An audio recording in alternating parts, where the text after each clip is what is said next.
putting an end to identity politics. This is the Kevin Jackson Radio Show. Welcome back, everybody. Kevin Jackson here.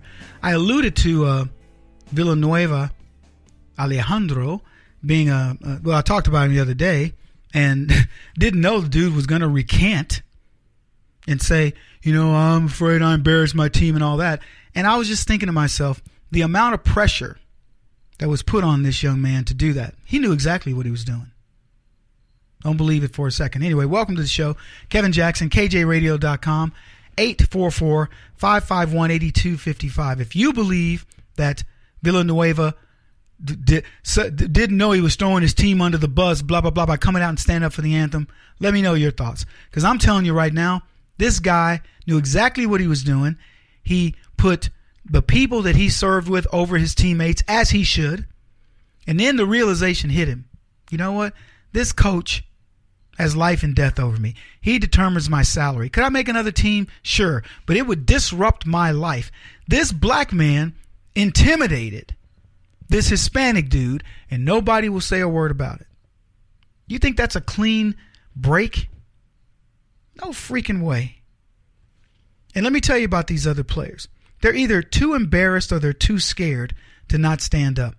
The peer pressure in that league from all those leftists, the leftist owners, the leftist league itself, the leftist owners, the leftist players.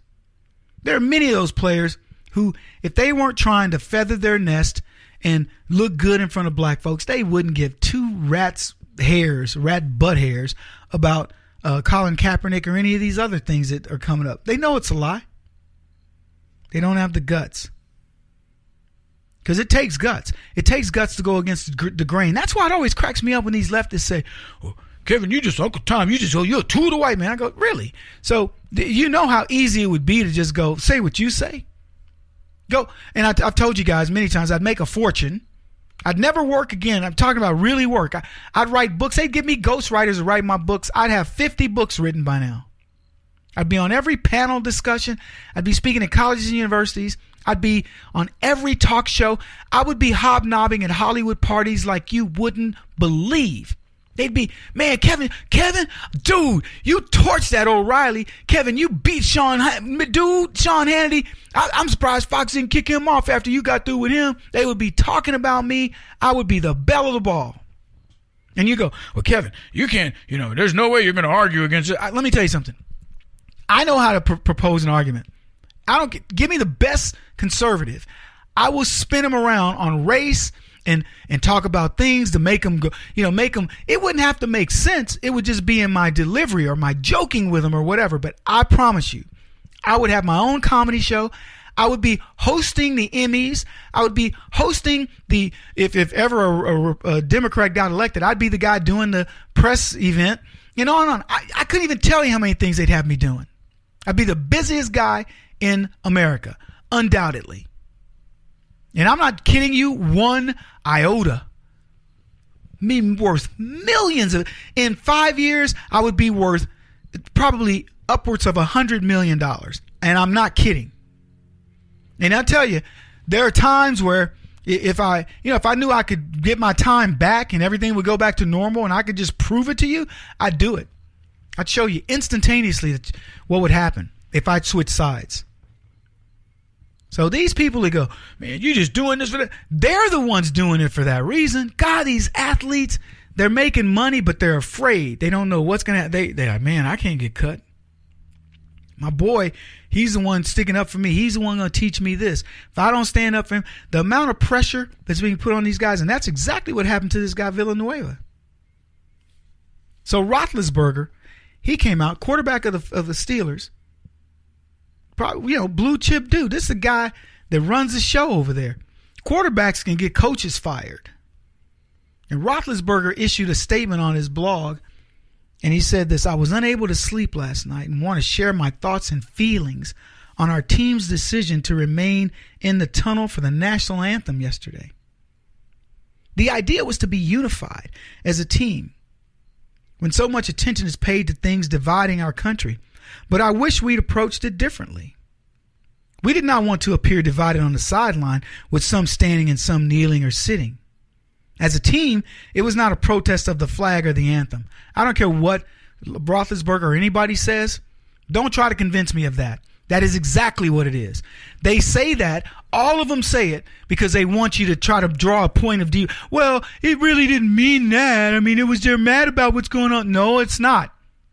The black people who are decrying the cops and all that hate this country. Don't let them get away with that.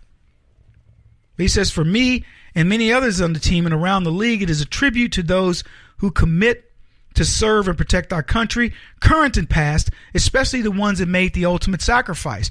Well, then why can't you compartmentalize that and say, you know what, guys, I get it.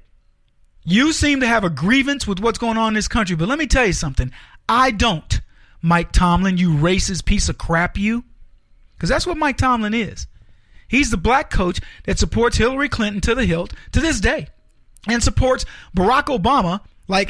For all intents and purposes, he'd drink Barack Obama's bathwater if you let him. He's a stone cold, diehard leftist. And it's like anything else. Now in sports, for goodness sake, you can't say I'm a conservative, or you might get benched, or you might get traded, or you might get blackballed. We're going to let something else turn into Hollywood? What do you say, conservatives? Because that's what's happening. The meritocracy of sports is not even going to be a meritocracy. They're going to go, look, everybody's blackballing Villanueva. He's out of the league. Now, we've been fortunate.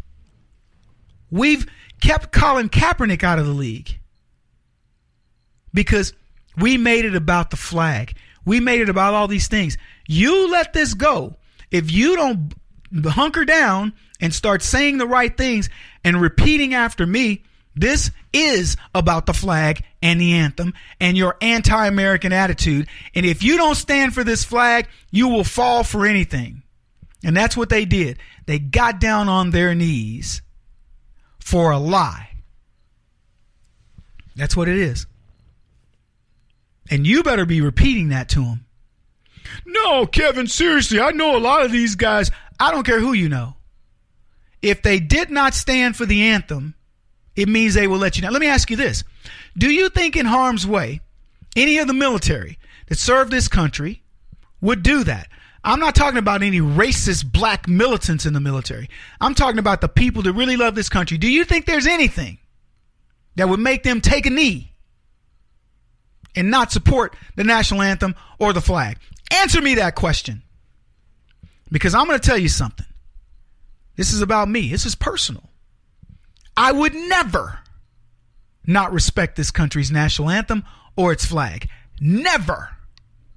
Oh, Kevin, America's been colonializing and oppressing people.